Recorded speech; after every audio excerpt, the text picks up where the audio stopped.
Thanks so much, everyone, for joining us, and thanks, Anand, for joining me up here on stage.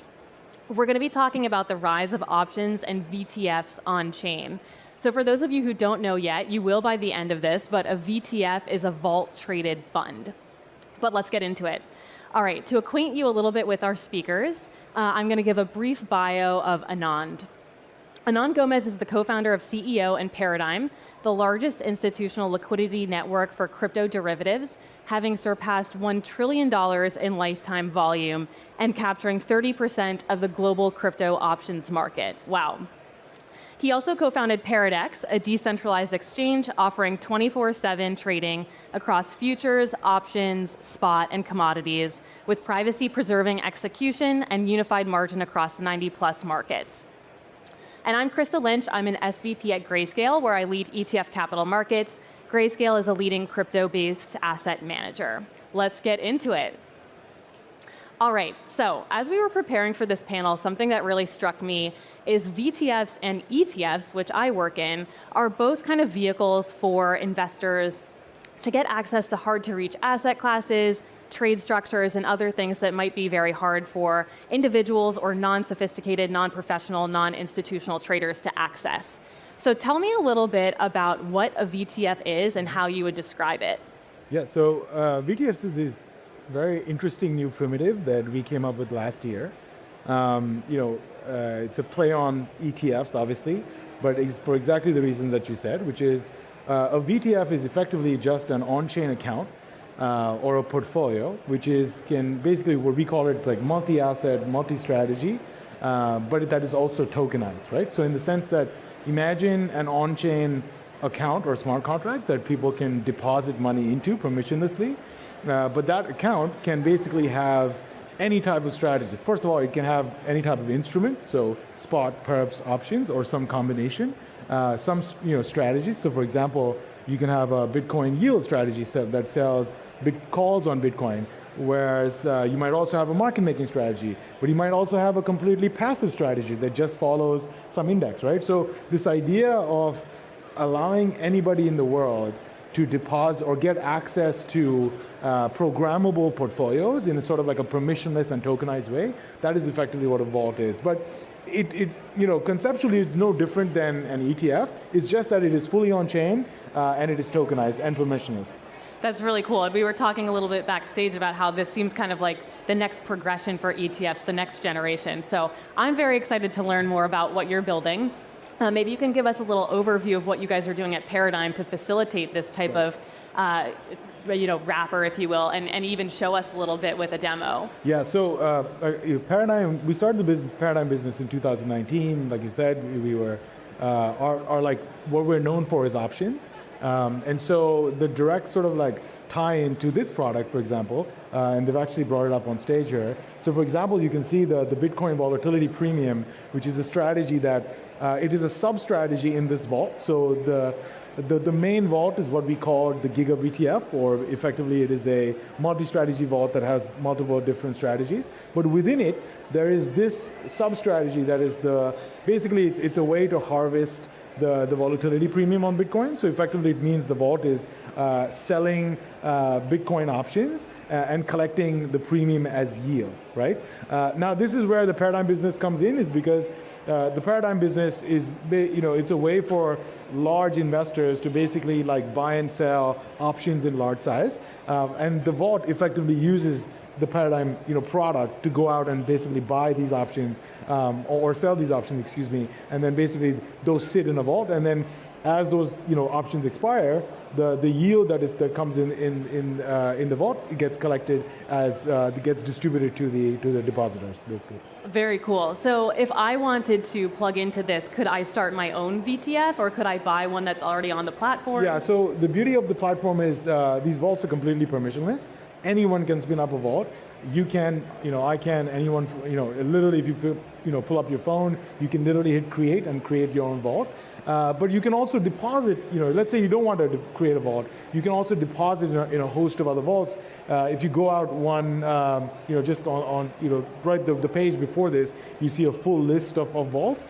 Some vaults are user owned, so let's say you from the community come, wants to create one. Yep. But some are also built and run by operators. So let's say people like Falcon X, who are large people in this market who actually know they're sophisticated, they know what they're doing. But there's also vaults that we run. And this was largely in the beginning because we wanted to show people what was possible. Because this technology is so revolutionary that first you have to see it to believe it, right? Yeah. So that's effectively why we run a few vaults as well. Very cool. So what was the insight or the moment that led you to build this? What was that kind of aha moment where you realized there was a need for this? So I think that the need for vaults is actually no different than the need for why ETFs exist, right? But in some sense, why we created this, it really ties back to our mission, which is, the mission for Paradex is really to be the wealth creation engine for the world. The idea was that anybody with a mobile phone with USDC should be able to just one-click deposit and earn yield and get access to financial opportunity, right? And so if that is the mission, the only way to sort of realize that was to actually build some sort of primitive where this is actually possible. And so the vault, when we were sort of thinking about how to make this vision real or come alive, this is the obvious next step. He was we have to invent this primitive. And so therefore, basically, that's how we came up with this. Yeah. And speaking about next steps, so you mentioned some of the ingredients, if you will, that can go into this, which includes real-world assets. It includes, derivatives. You can have spot. It sounds like a number of different things. Where do you see that going and opening doors for investors? What kind of new investment strategies might they be able to get access to? So one of the amazing things about our vaults is they are they're multi-instrument, so they can handle any type of instrument, spot, perps, options, but even prediction markets. Wow. So now you talk about newer strategies. So imagine a portfolio where an asset manager comes in and says, hey, I have this portfolio of options and spot and maybe some futures, but maybe I want to write very custom insurance on this thing. So then I'll RFQ for a prediction market that is a very custom view or a granular risk expression on this vault, and I can basically have that in the vault as well. This is not possible in TradFi today, right? So going back to what these kinds of things enable is effectively you can do anything, right? These vaults are also powerful in that they inherit the risk management framework of the exchange. So for example, we were talking backstage, let's say you have Bitcoin, right? You don't want to sell your Bitcoin. You deposit Bitcoin into the vault, and the vault is smart enough where it will be able to basically go borrow USDs against this Bitcoin without the need for you to sell your Bitcoin and deposit it as collateral into the vault and then use that as a way to basically sell options, right? Yep. Now, so that means it can do spot, perps, it can borrow, it can do prediction markets. And of course, the other nice thing that I think today is not possible is we have risk management codified into the smart contract itself. Yep. So let's say you are as a user, you've deposited, let's say, $100,000 into this thing.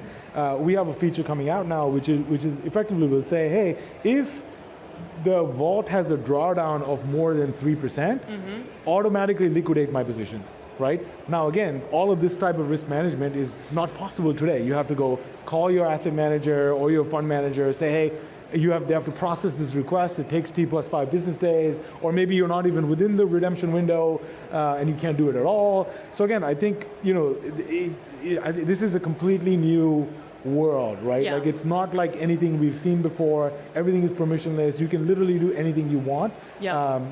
Really the only limit is your imagination. Yeah. And tell me a little bit more. You were showing me backstage about the ratings that you can put in so that, myself navigating this, I could potentially find a vault that has a really high rating. And that could be a way for me to sort through as more people join the mix. So in these permissionless systems today, one of the problems we run into is trust. Right? It's you come on chain, you come to our exchange, you see all the vaults, but how do you know which of these vault operators?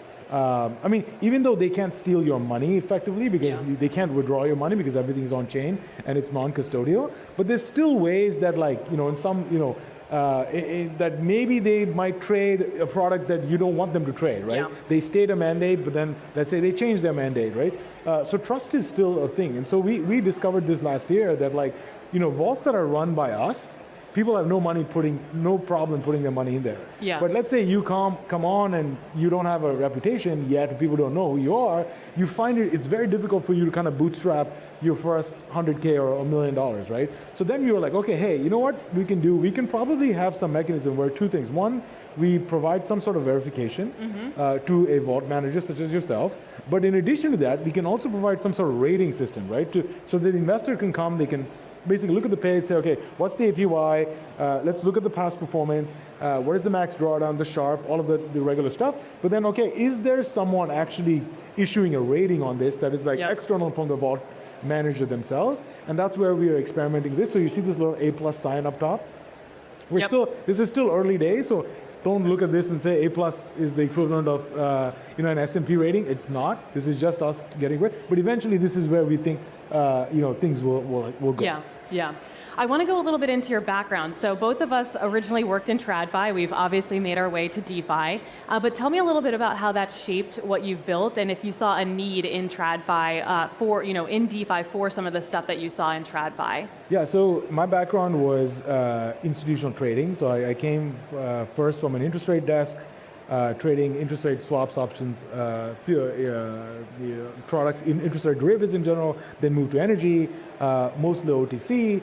And effectively, I realized that how inefficient the world is. You're trading on chat, you're trading over the phone, anything that is like a little bit custom, you effectively don't have a platform. You have to literally call someone and they need to create a package for you to do that trade. That takes time. It's very inefficient, and it doesn't scale, right? And so, a big motivation for why I even built Paradigm, which was kind of the predecessor to Paradex, was because of this constant pain that I felt every time I traded.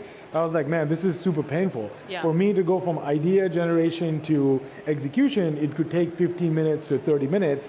Whereas, why can't there be a platform for that, right? Yeah.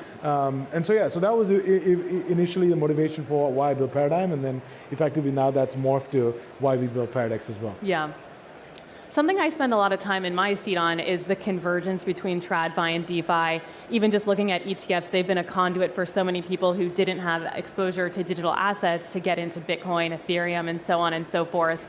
How do you see VTFs fitting into this evolution of the convergence? Do you think that eventually we won't even have ETFs, or will everything be on chain? How do you see the future of finance? Look, I think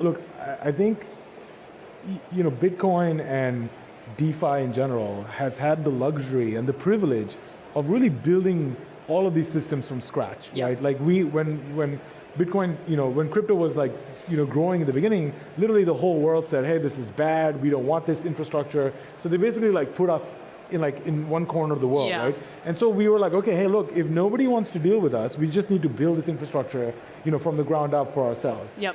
And because we did that, this infrastructure is just better. It's better, it's cheaper, it's permissionless. It has all the right principles for what investment tech and risk technology needs to be. Yep. And so today, I think, TradFi in general is going to have a difficult time competing with the native efficiency of this technology, right? Yeah. And so it's like it's like the evolution in the technology cycle, right? It's like a technology that was like analog tech from 30 years ago cannot compete with tech that is today. And so I actually am one of those people that actually believe that everything is at some point is going to move on chain. Yeah. Instead of the regular capital markets, they're now going to be the internet capital markets. Yeah. And then the infrastructure for these internet capital markets is infrastructure that we are building today. And so I am very much of the view that everything will move here. Yeah. However, there's definitely a period where you need to bridge, folks who are not familiar with this tech because this tech is so new, it doesn't really fit with stuff. So I think there's going to be a good, period, maybe 5 years to 10 years, where there's lots of money is going to be made for people, Web 2.5, that sit in between and provide, people bridges into this new ecosystem. Yep, I agree. I think the way of the future is digital, but it'll take some steps to get there. Absolutely. So between Paradigm and Paradex, you serve a lot of different types of investors. Is there one that you're most excited about, or how do you think about that range? No, I mean, I'm excited by just the technology, right? I mean, I think this has the power to serve everybody. Yeah. Anybody with a mobile phone, a person in India, a person in China, anybody that wants with a mobile phone that has $10 to $100 in or basically like some amount of value in a device with access to this tech, now has access to financial opportunity, and that scales from the smallest investor out there to the largest investor out there, right? Yeah. And like it's really magical to see. Like like you were talking backstage. I came from we both come from TradFi. To think of the world that we came from, or at least the world I used to live in, where to do something, you have so much paperwork, you have to call people, you got to wait, T+5 business days. Like, to what we're building now, it's in my head, it's like magic. Like every time I open an application or the platform, or like I show our products to people from the people I used to work with. I mean, they think it's magical, right? What this tech is. So I certainly did. I mean, I'm definitely one of those believers. I think this has the power to change the world. Yeah. And I'm excited for this to change the world. Basically. Yeah. So if I want to get started on the platform, how can I do that? Where can I go? What do I do? It's very simple. As anybody with a wallet, like MetaMask, we support pretty much every wallet there is. If you have some amount of value in your wallet, USDC, you come to the platform. It's app.paradex.trade. And you should see a tab called VTFs. You click on it and you deposit and you're good to go. Very cool. Well, I want to open it up to the audience for questions if there are any. Seems like we might not have any takers. So in that case, I'm going to ask you one more. Okay. Which is, what feature are you most excited about?